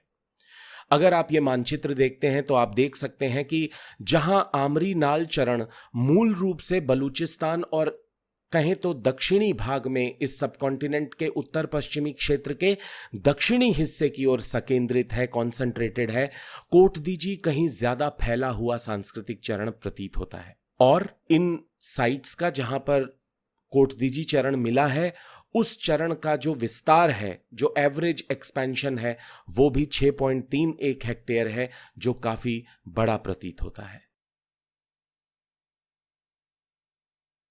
तीसरे आरंभिक हड़प्पा सांस्कृतिक चरण को दम्ब सदात चरण की संज्ञा दी गई है, और इसका कालखंड 3200 ईसा पूर्व से 2600 ईसा पूर्व तक का माना गया है। क्वेटा घाटी के क्षेत्र में अपेक्षाकृत सीमित तथा स्थानीय स्तर पे मिले कोटदीजी और आमरी नाल चरणों के समकालीन जो आरंभिक हड़प्पा चरण था, उसको दम्ब सदात का नाम दिया गया। और ये वो साइट थी जहां पर यह चरण सबसे पहले दिखाई देता है। तो दो चीजें इंपॉर्टेंट हैं कि ये एक क्वेटा घाटी का जो क्षेत्र है, ये काची प्लेन्स के थोड़ा सा नॉर्थ में क्वेटा घाटी का क्षेत्र पड़ता है। तो ये पूरा चरण क्वेटा घाटी के क्षेत्र में संकेंद्रित है, कॉन्सेंट्रेटेड है, अपेक्षाकृत सीमित है यानी लिमिटेड एरिया में है, और स्थानीय स्तर पे ज्यादा फला फूला, इसका एक लोकल कॉन्टेक्स्ट है जिसमें इसको देखा जाना चाहिए। इस अंचल में यानी क्वेटा घाटी के क्षेत्र में भूमिगत जल संसाधन पर्याप्त मात्रा में उपलब्ध हैं, और साथ ही ये बोलान पास के माध्यम से दक्षिणी अफगानिस्तान को सिंधु घाटी के क्षेत्र से जोड़ने वाले मार्ग के मध्य में अवस्थित है। तो जैसे हमने मेहरगढ़ के बारे में बात की थी या काची प्लेन्स के बारे में बात की थी, उसी तरीके से जो क्वेटा घाटी का क्षेत्र है उसकी भी लोकेशन काफी स्ट्रैटेजिक है। इन्हीं सब कारणों के चलते कम वर्षा होने पर भी यह क्षेत्र बसावट यानी सेटलमेंट, व्यापार, ट्रेड और समुदायों और लोगों के मेलजोल यानी इंटरमिंगलिंग ऑफ कम्युनिटीज और प्रशासनिक कार्यों के लिए यानी एडमिनिस्ट्रेटिव वर्क्स के लिए बिल्कुल अनुकूल क्षेत्र था। इस चरण के महत्वपूर्ण स्थानों में क्वेटा मीरी जो 23 हेक्टेयर में फैला हुआ साइट था क्वेटा घाटी में, तथा दक्षिणी अफगानिस्तान में हेलमंद नदी के घाटी में अवस्थित मुंडिगाक नामक स्थान जो कि 18.5 हेक्टेयर के क्षेत्र में फैला हुआ था, प्रमुख है। इस चरण की जो चारित्रिक मृदभांड है, जो टिपिकल पॉटरी है, उसमें सबसे महत्वपूर्ण माना जाता है क्वेटा वेयर को। और ये क्वेटा वेयर जो था, इसमें चिकनाई के लिए इस पे स्लिप लगाई जाती थी, इसको लेपा जाता था। सामान्य रूप से स्लिप या लेप का प्रयोग तब किया जाता है जबकि मृदभांड पर किसी और रंग से चित्रण किया जाना होता है, पर यहां पर ऐसा प्रतीत होता है कि मात्र चिकनाई के लिए, सॉफ्टनेस के लिए, स्मूथनेस के लिए इसको लेपा जाता था, और साथ ही इसकी परत को पतला करने के लिए इन्हें स्क्रेप किया जाता था, इनको छीला जाता था। इस चरण में कोटदीजी स्टाइल के या कोटदीजी प्रकार के छोटे गले वाले शॉर्ट नेक्ड गोलाकार मृदभांड यानी राउंड पॉटरी स्पेसिमेंस भी मिले हैं। यहां का एक अन्य उत्कृष्ट मृदभांड है जिसे फैज मोहम्मद धूसर मृदभांड कहा गया यानी फैज मोहम्मद ग्रे वेयर कहा गया, ये भी मिले हैं। और फैज मोहम्मद मृदभांडों में अधिकांशतः थालियां हैं, और इन्हें क्वेटा वेयर पे जो डिजाइन किए जाते थे उन्हीं से मिलते जुलते डिजाइनों से चित्रित किया गया था। दम्ब सदात चरण की बसावट शैली की अगर हम बात करें तो इसमें लगभग 37 स्थानों की खोज हुई है, और इनमें से 29 ऐसे स्थान हैं जिनका एस्टिमेटेड साइज नोन है, वो ज्ञात है, और इन सभी स्थानों का औसत विस्तार जो था वो 2.44 हेक्टेयर था। अगर आप मानचित्र देखते हैं तो बहुत स्पष्ट है कि ज्यादा जो कॉन्सेंट्रेशन है, संकेंद्रण जो है, वो आपको क्वेटा घाटी के क्षेत्र में दिखाई देगा। बहुत सीमित स्तर पे ये चरण दिखाई देता है, और कुछ इक्का दुक्का साइट्स आपको अफगानिस्तान के क्षेत्रों में भी दिखाई देंगी। औसत विस्तार भी इन बस्तियों का अपेक्षाकृत कम दिखाई देता है।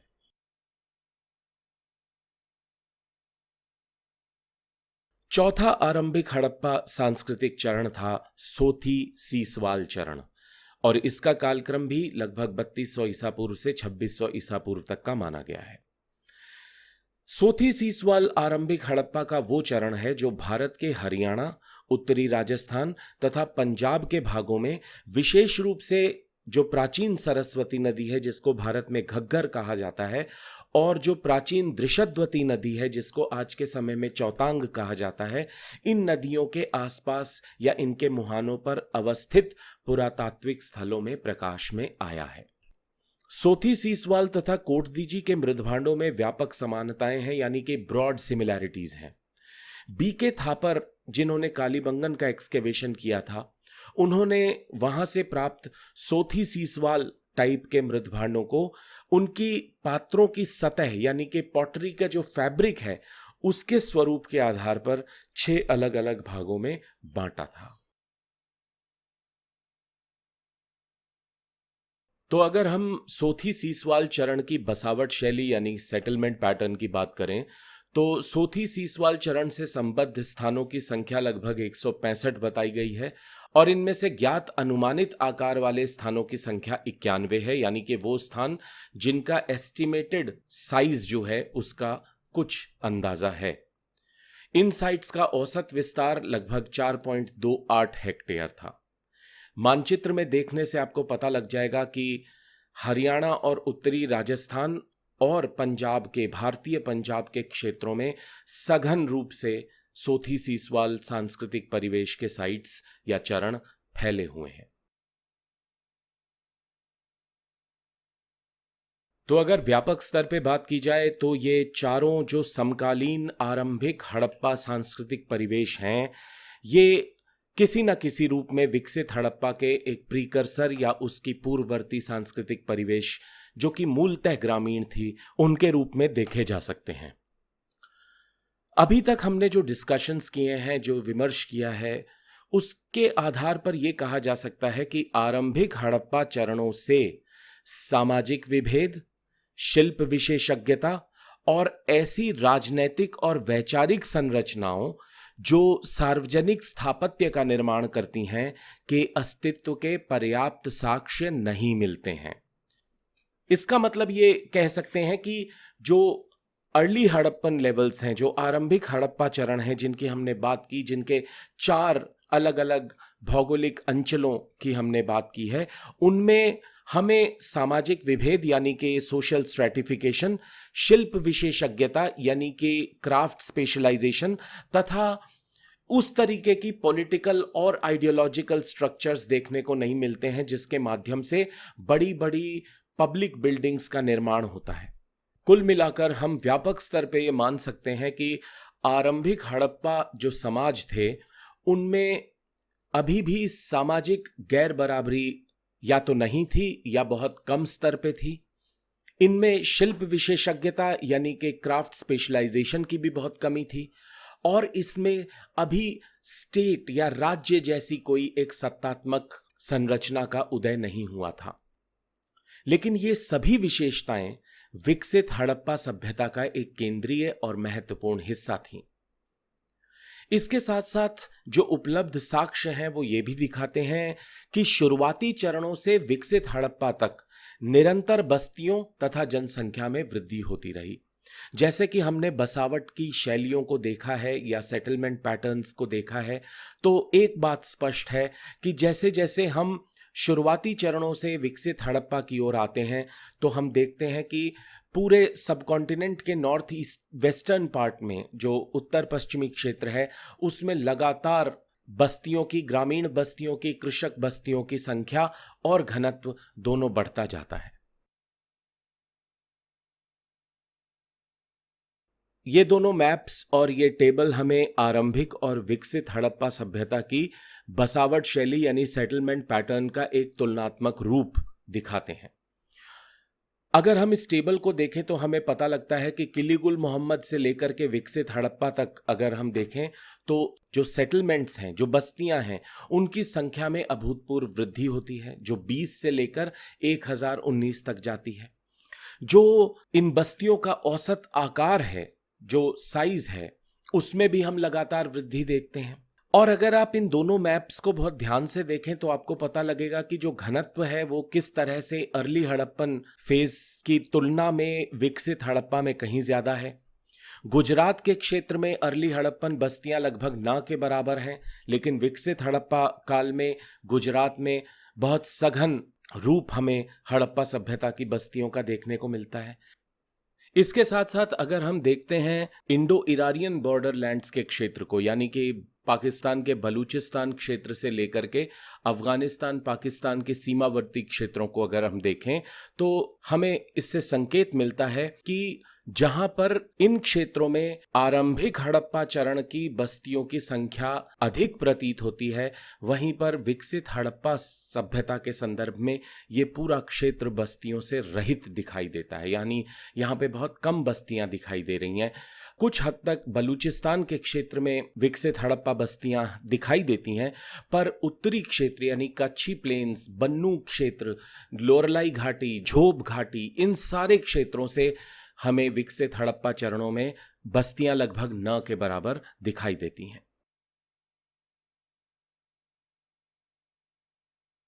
हाल के हड़प्पा सभ्यता के संदर्भ में जो इतिहास लेखन है, उसमें एक मान्यता बहुत प्रबल रूप से उभर के आई है, और वो है आरंभिक और विकसित हड़प्पा सभ्यता के बीच विच्छेद की अवधारणा। इस अवधारणा के मूल में यह बात है कि कोटदीजी, बालाकोट, गुमला, कालीबंगन, आमरी और नौशारो जैसे स्थानों पर आरंभिक हड़प्पा के अंतिम चरणों में विघटन या विस्थापन यानी कि डिसकंटिन्यूटी और अबैंडनमेंट के एविडेंस मिलते हैं, साक्ष्य मिलते हैं। बालाकोट में बालाकोट एक तथा बालाकोट विकसित चरण के बीच कई शताब्दियों का विच्छेद बताया गया है। कोटदीजी में विकसित हड़प्पा चरण के ठीक नीचे बुरी तरह जले हुए पुरावशेषों की एक मोटी परत किसी बड़े अग्निकांड की ओर इशारा करती है।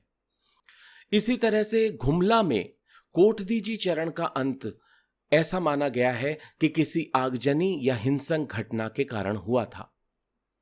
आमरी के दूसरे चरण में या चरण 2 में जो आरंभिक हड़प्पा से विकसित हड़प्पा में संक्रमण का जो चरण था, उसका अंत संभवतः किसी बड़ी आगजनी की घटना से हुआ था। नौशारो के चरण 1D जो विकसित हड़प्पा में संक्रमण का चरण था, वहां भी बड़े पैमाने पर आगजनी के साक्ष्य मिले हैं। इसके साथ साथ कालीबंगन में भी आरंभिक हड़प्पा के बाद जो सेटलमेंट था, जो बस्ती थी, उसको कुछ अवधि तक त्याग दिए जाने के संकेत दिखते हैं।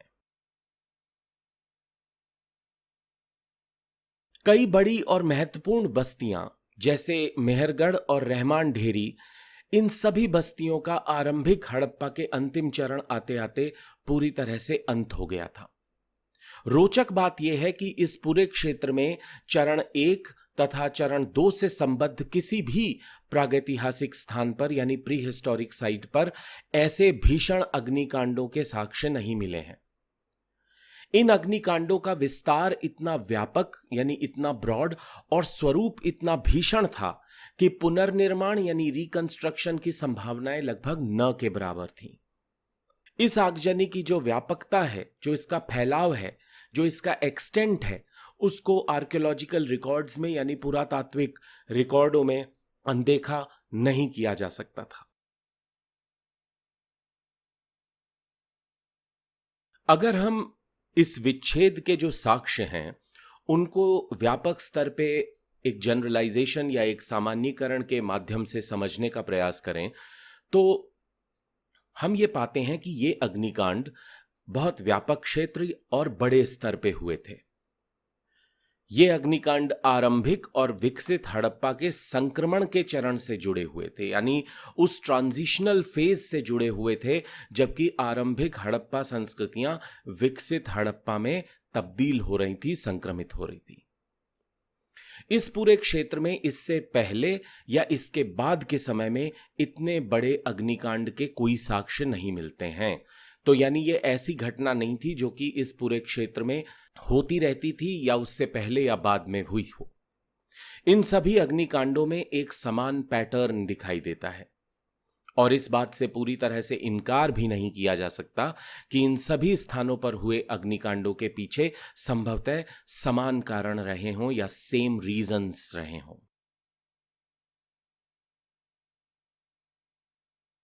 इसके साथ साथ हम इस विषय पर भी ध्यान केंद्रित कर सकते हैं कि आरंभिक और विकसित हड़प्पा सभ्यता की जो साइट्स थी, जो बस्तियां थीं, उनकी बसावट शैली में क्या परिवर्तन आ रहे हैं। अगर हम इनको देखें, विशेष रूप से सिंध और चोलिस्तान के क्षेत्र में जो साइट्स हैं उनके विषय में जो साक्ष्य हैं, डेटा है, अगर उसका एक कंपैरेटिव या तुलनात्मक विवेचन करें तो हमें ये दिखाई देता है कि सिंध और चोलिस्तान में क्रमशः 106 और 239 कुल पुरातात्विक बस्तियां मिली हैं।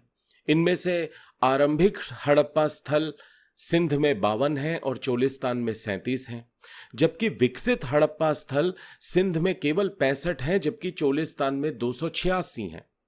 अगर हम इस बात को देखें कि ऐसी कितनी साइट्स हैं या बस्तियां हैं जहां हमें आरंभिक और विकसित हड़प्पा दोनों चरणों वाले स्थान मिलते हैं, तो ऐसी साइट्स केवल 22 हैं सिंध में और केवल 2 हैं चोलिस्तान में। जबकि ऐसी बस्तियां या साइट्स जहां पर वर्जिन लैंड या अछूती भूमि पर विकसित हड़प्पा बस्तियों को बसाया गया हो, ऐसी सिंध में 43 साइट्स हैं और चोलिस्तान में 132 साइट्स हैं। त्याग दिए गए आरंभिक हड़प्पा स्थलों की अगर बात करें तो सिंध में 29 ऐसी बस्तियां हैं जिनको आरंभिक हड़प्पा चरणों के बाद त्याग दिया गया था और चोलिस्तान में ऐसी 33 बस्तियां हैं।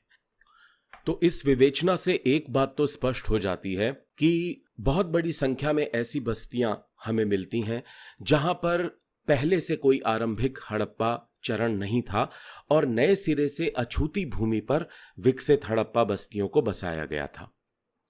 साथ ही ऐसे स्थान जहां पर आरंभिक और विकसित हड़प्पा दोनों चरण मिलते हों, उनकी संख्या अपेक्षाकृत बहुत कम है। त्याग दिए गए आरंभिक हड़प्पा स्थलों की संख्या भी काफी है।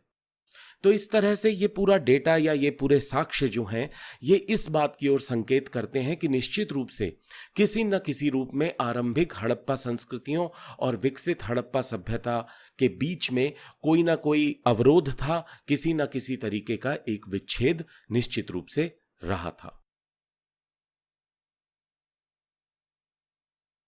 तो अब हम बात करेंगे चरण 4 की, जो आरंभिक हड़प्पा से विकसित हड़प्पा में संक्रमण का काल माना जाता है और जिसका दिनांकन लगभग 2600 ईसा पूर्व से 2500 ईसा पूर्व के बीच किया गया है। हमारे इन डिस्कशंस के संदर्भ में, इन विमर्शों के संदर्भ में ये अंतिम चरण है, क्योंकि जो 5वां चरण है वो विकसित हड़प्पा का है।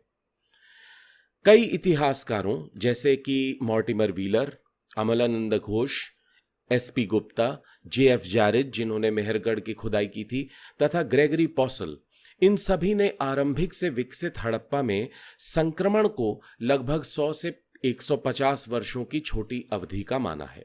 तो इन्होंने माना है कि ये जो संक्रमण का काल है ये बहुत कम था, लगभग 1 से 1.5 शताब्दी का रहा होगा।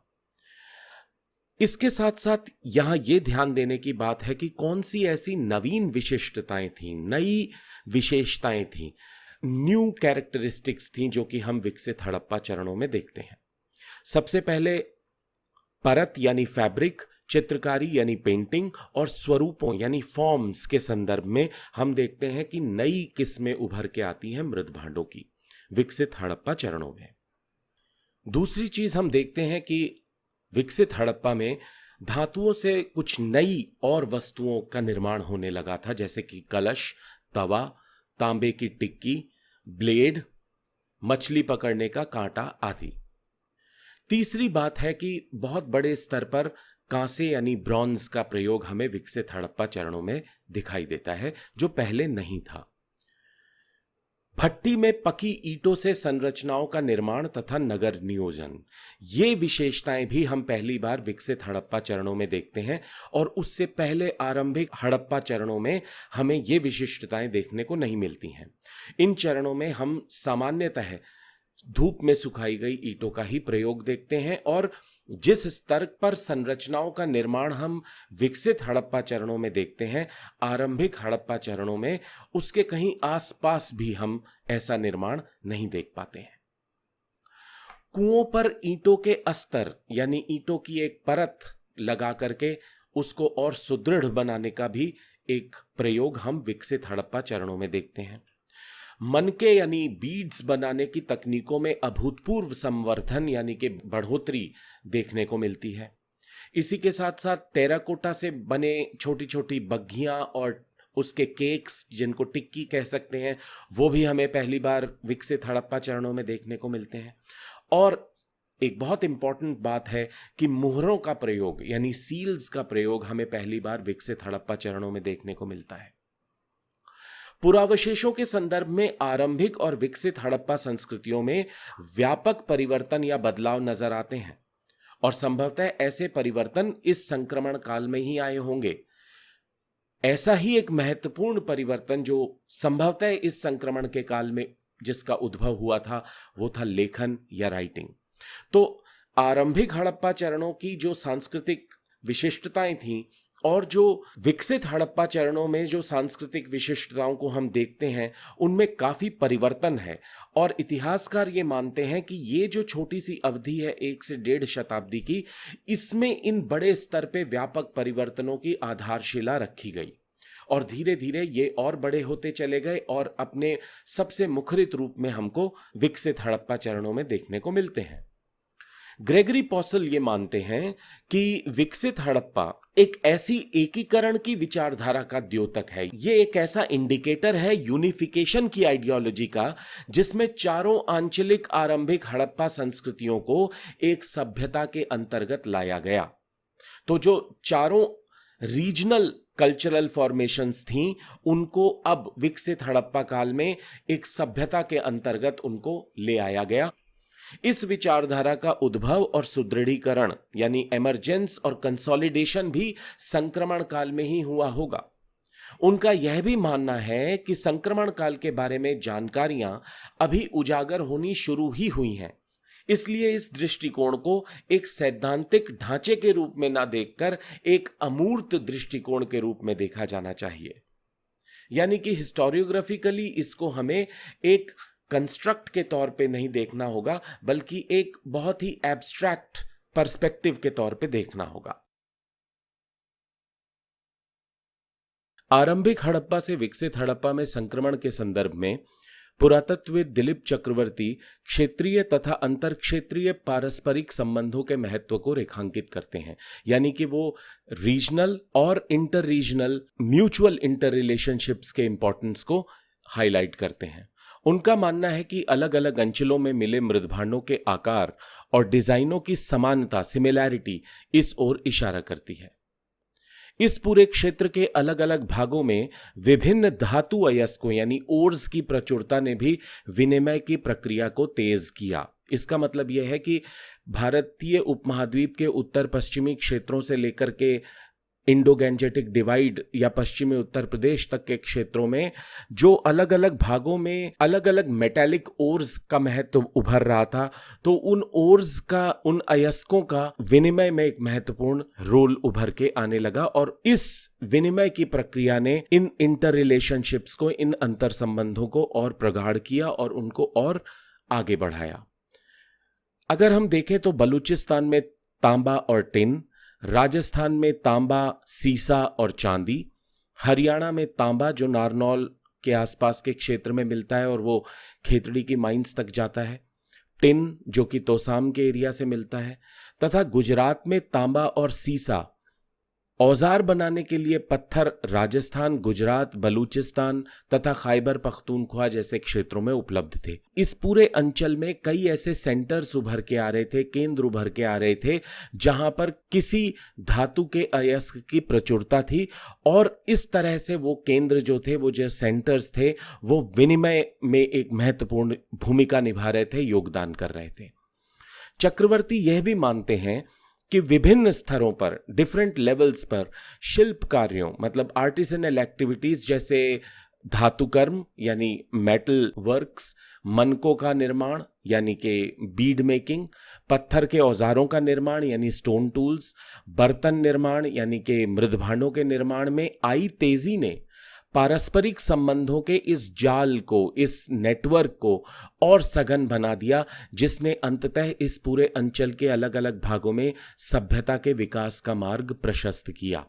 तो दिलीप चक्रवर्ती इस बात पर ज्यादा जोर देते हैं कि शिल्प उत्पादन के संदर्भ में एक तो शिल्प उत्पादन की प्रक्रिया अपने आप में और शिल्प उत्पादन के लिए कच्चे माल की आवश्यकता के चलते जो इस पूरे अंचल के अलग अलग क्षेत्रों के बीच में आपसी संबंध और विनिमय और ट्रेड स्थापित हुआ, उसने कहीं ना कहीं इस पूरे प्रक्रिया को तेजी दी, जिसके माध्यम से विकसित हड़प्पा सभ्यता का उद्भव हुआ।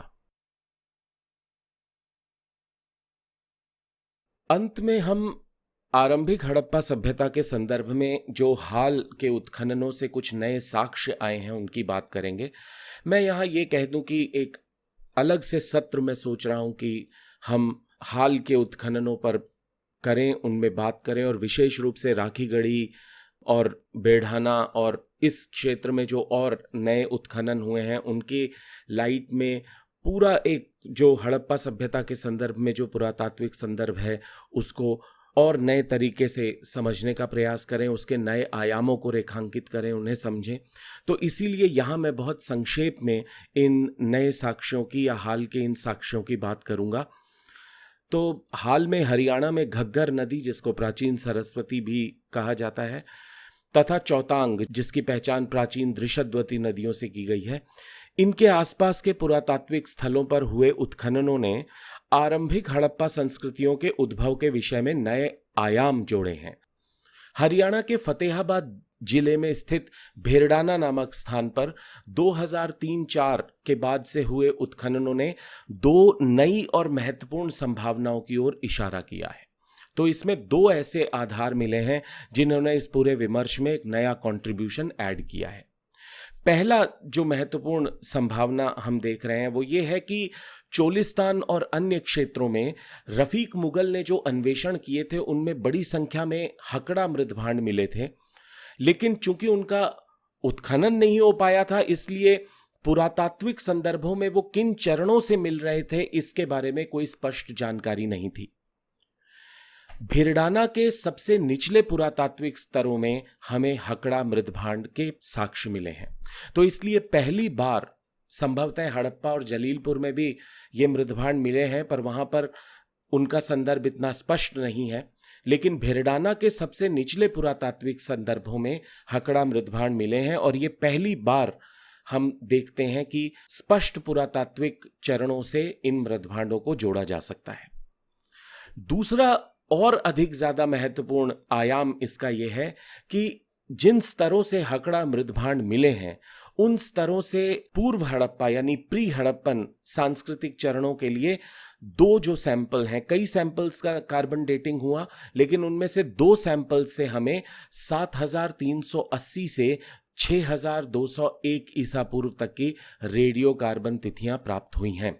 7380 की जो डेट है, कैलिब्रेटेड डेट है, ये इस पूरे विमर्श को एक नया आयाम इस रूप में देती है कि अभी तक हम इस बात पर ज्यादा जोर दे रहे थे कि इंडो ईरानियन बॉर्डरलैंड्स में जो परिवर्तन हो रहे थे उन्होंने इस पूरे क्षेत्र में आरंभिक कृषि की शुरुआत की और उसके बाद धीरे धीरे ये पूरी बस्तियां जो हैं, ग्रामीण अंचलों की जो संस्कृतियां थीं, उनका संक्रमण होता है विकसित हड़प्पा में। तो ये पूरी जो ऐतिहासिक प्रक्रिया है इसका विस्तार जो है वो पश्चिम से पूर्व की ओर दिखाया जाता था, लेकिन भेरडाना के एविडेंस हमें ये दिखा रहे हैं कि हरियाणा में ऐसी एक साइट है जिसके सबसे निचले चरणों में आवास के भी साक्ष्य मिले हैं, मृदभांडों के भी साक्ष्य मिले हैं और एक ऐसी तिथि मिली है जो संभवतः मेहरगढ़ की सबसे प्राचीन तिथि से भी पुरानी है। के.एन. दीक्षित ये मानते हैं कि इन नई तिथियों के आधार पर आरंभिक हड़प्पा यानी अर्ली हड़प्पन फेज को लगभग 4500 से 3000 ईसा पूर्व का माना जाना चाहिए। हमें ये बात हमेशा स्पष्ट करके चलनी चाहिए कि हम पूर्व और आरंभिक हड़प्पा को एक दूसरे से अलग करें। पूर्व हड़प्पा मोटे तौर पर हम इस अंचल में नवपाषाण संस्कृतियों के संदर्भ में प्रयोग करते हैं इस टर्म का, और आरंभिक हड़प्पा शुरुआती कृषक समुदायों के लिए प्रयोग किया जाता है जिनमें कुछ तत्व, जैसा हमने देखा रफीक मुगल और बाकी लोग कहते हैं कि उसमें कई ऐसे तत्व थे जो बाद में और मुखरित रूप में हमें विकसित हड़प्पा में देखने को मिलते हैं। लेकिन मोटे तौर पर आरंभिक हड़प्पा को पारंपरिक रूप से उन 4 आंचलिक संदर्भों में देखा जाता है जिनकी चर्चा हमने यहाँ की। लेकिन के.एन. दीक्षित मानते हैं कि अब 3200 से 2600 या 2500 ईसा पूर्व की जो तिथियां हैं उनको और पीछे ले जाना चाहिए, लगभग 4500 से 3000 ईसा पूर्व तक। राखी गढ़ी से भी हमें लगभग 4230 से लेकर 2140 ईसा पूर्व के बीच की तिथियां प्राप्त हुई हैं, जो अपने आप में भेरडाना से तो कम है, लेकिन फिर भी इस पूरे अंचल के संदर्भ में बहुत प्राचीन तिथियां मानी जा सकती हैं। ये नए साक्ष्य निसंदेह महत्वपूर्ण हैं, पर फिर भी स्थापित इतिहास लेखन के संदर्भ में एक आम सहमति, एक कंसेंसस बनाने के लिए संभवतः अभी इनको सीमित ही माना जाएगा और अपने शुरुआती चरणों में देखा जाएगा। लेकिन निश्चित रूप से इस पूरे क्षेत्र में और भी कई ऐसे साइट्स हैं जिनमें आने वाले समय में जब उत्खनन होंगे तो ये संभावना है कि इस पूरे विमर्श का स्वरूप बदल सकता है, इसके आयाम बड़े पैमाने पर बदल सकते हैं। तो इस अपेक्षाकृत लंबे सत्र में हमने बहुत विस्तार से हड़प्पा सभ्यता के शुरुआती चरणों और उसके विकसित हड़प्पा में संक्रमण के अलग अलग सोपानों का, आयामों का, चरणों का अध्ययन करने का प्रयास किया है। डोमिनेंट हिस्टोरियोग्राफी, या जिसको हम कहते हैं कि जो ज्यादा प्रबल इतिहास लेखन की परंपराएं हैं हड़प्पा सभ्यता के संदर्भ में, उनके अनुसार इस पूरी प्रक्रिया की संभावित जन्मभूमि जो है वो संभवतः इंडो ईरानियन बॉर्डरलैंड्स के क्षेत्र में थी, जहां पर स्वतंत्र रूप से पालतूकरण की प्रक्रिया की शुरुआत हुई और धीरे धीरे इस पूरे अंचल में नए सिरे से ग्रामीण बस्तियों का उद्भव शुरू हुआ। ये ग्रामीण बस्तियां ऊंचाई पर रहने वाले पशुपालक कबीलों से लगातार संवाद की स्थिति में थीं और इस लोगों के मिलने जुलने की प्रक्रिया के चलते व्यापक परिवर्तन हम देखते हैं कालांतर में इस पूरे क्षेत्र में आते हैं और धीरे धीरे कृषि और सांस्कृतिक परिवेश इंडो ईरानियन बॉर्डरलैंड से अब शिफ्ट होना शुरू हो जाता है सिंधु नदी के मुहानों पे और उसके परे घग्गर हकड़ा नदी के क्षेत्रों में। इसके साथ साथ हमने ये भी देखा कि किस तरह से एक विच्छेद के बहुत स्पष्ट प्रमाण मिलते हैं, जिसके माध्यम से हम कह सकते हैं कि एक अवरोध रहा आरंभिक हड़प्पा से विकसित हड़प्पा के बीच जो संक्रमण का काल था। अब धीरे धीरे इस बात को मान्यता मिल रही है कि संभवतः एक संक्रमण का काल था जो कि विकसित हड़प्पा और आरंभिक हड़प्पा से अलग था, लेकिन एक छोटी अवधि का था। इस संक्रमण के काल का महत्व आने वाले समय में शायद और उभर के आए, क्योंकि इतिहासकारों का यह मानना है कि विकसित हड़प्पा सभ्यता की जो विशिष्ट अभिलक्षण थे उनका उद्भव इसी संक्रमण काल में हुआ था। अंत में हमने इस बात पर भी चर्चा की कि किस तरह से हाल के समय में एक नया आयाम जुड़ा है इस पूरे विमर्श में, खास तौर पे उद्भव के संदर्भ में, जबकि हरियाणा के क्षेत्र से खास तौर पे हमें नए उत्खननों के साक्ष्य मिले हैं, नई कार्बन डेट्स मिली हैं और इस बात की संभावना से इनकार नहीं किया जा सकता कि आने वाले समय में और उत्खननों के माध्यम से या और साक्ष्यों के मिलने के माध्यम से इस पूरे विमर्श में एक बड़ा परिवर्तन या एक बड़ा आयाम न जुड़ जाए। आशा है ये सत्र आपके लिए उपयोगी साबित होगा। हड़प्पा सभ्यता के संदर्भ में कुछ और विषयों पर आने वाले सेशंस में हम बात करेंगे। तब तक के लिए आप सभी को नमस्कार। द हिस्ट्री एकेडमी के इस लर्निंग प्लेटफॉर्म से जुड़ने के लिए आपका बहुत बहुत धन्यवाद। यदि ये प्लेटफॉर्म आपको उपयोगी लगता है तो कृपया इसे लाइक, शेयर और सब्सक्राइब जरूर कर दीजिए और साथ ही बेल आइकन को भी प्रेस कर दीजिए, जिससे हर नए वीडियो का नोटिफिकेशन आपको अपने आप मिल जाए। जल्द ही एक अन्य सत्र में आपसे फिर मुलाकात होगी। तब तक के लिए नमस्कार।